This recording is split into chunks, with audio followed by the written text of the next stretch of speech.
శ్రీమతి కల్వకుంట్ల కవిత గారు సూచన చేశారు విచారణ చేయమని. డెఫినెట్గా వారి సూచన మేరకు ప్రతిపక్షం మంచి సూచన చేశారు. సిట్టింగ్ జడ్జి చేత విచారణ చేసి కాంట్రాక్టర్లు ఇచ్చిన వాళ్ళను, ఆ సంబంధిత శాఖ మంత్రులను, ఆ కాంట్రాక్టర్లను అందరినీ కూడా ఏ రకంగా చట్ట పరిధిలో శిక్షించాలనో డెఫినెట్గా శిక్షిస్తాం.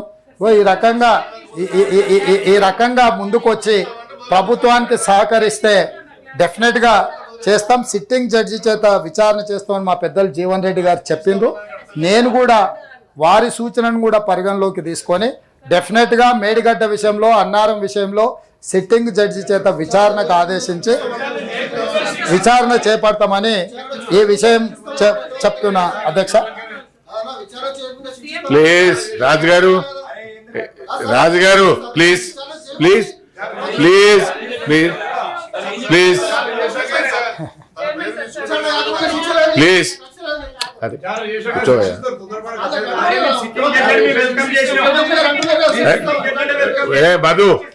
మధు గారు అక్కడ మాట్లాడుతున్నారు, కూర్చోవయ్యా.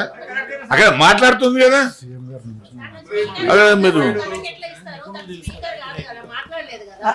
అధ్యక్ష ధన్యవాదాలు. నేను పర్మిషన్ ఇస్తున్నానమ్మా.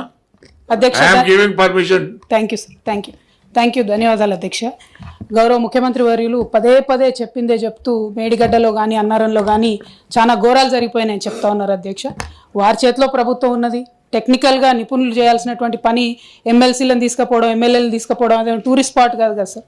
మేము చేసినటువంటి ప్రగతిని చూపించడానికి ఖచ్చితంగా తీసుకెళ్ళాం. ఇవాళ తప్పు జరిగితే తప్పు నిర్ధారించాల్సింది మనం కాదు, నిపుణుల ఆధ్వర్యంలో కమిటీలు వేయండి, ఖచ్చితంగా నిర్ధారించండి.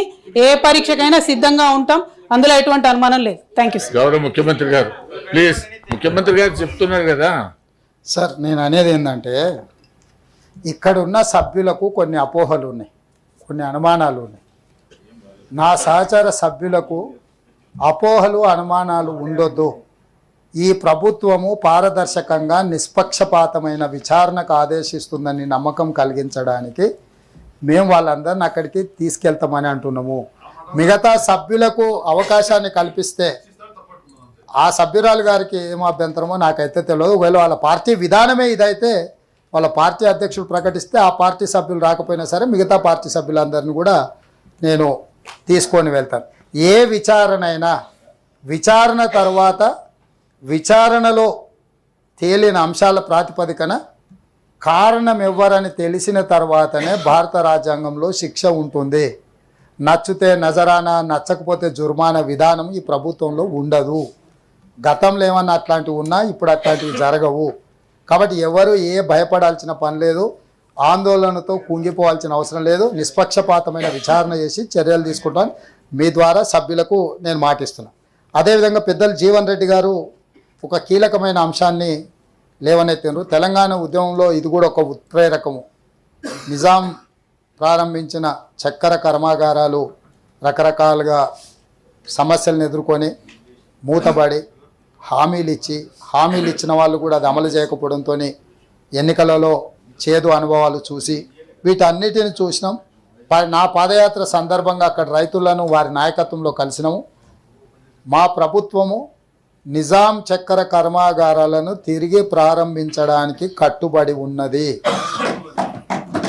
ఈ విషయంలో ఎలాంటి సమస్యలు అడ్డంకులు రాకుండా ఉండడానికి డెఫినెట్గా ఆఫీసర్స్ కమిటీ, అదేవిధంగా మినిస్టర్స్తో కూడుకున్న ఒక కమిటీని వేసి వాళ్ళ నుంచి నివేదిక తెప్పించి ఆ నివేదిక ద్వారా వారు ఇచ్చిన సూచనల మేరకు తప్పకుండా తిరిగి ప్రారంభిస్తాము.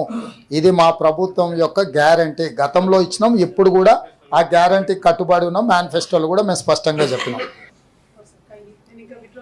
సార్. అది ఎందుకంటే ప్రజాస్వామ్యయుతంగా ఎన్నికైనటువంటి క్రితం ప్రభుత్వాలను చాలా దారుణాతిదారుణమైనటువంటి రీతిలో గవర్నర్ గారి అడ్రస్లో పొందుపరచడం జరిగింది సార్. ఆ పదాలను డెఫినెట్గా అన్పార్లమెంటరీగా ఉన్నాయి, వాటిని తొలగించాలని చెప్పి I want to press the amendment sir.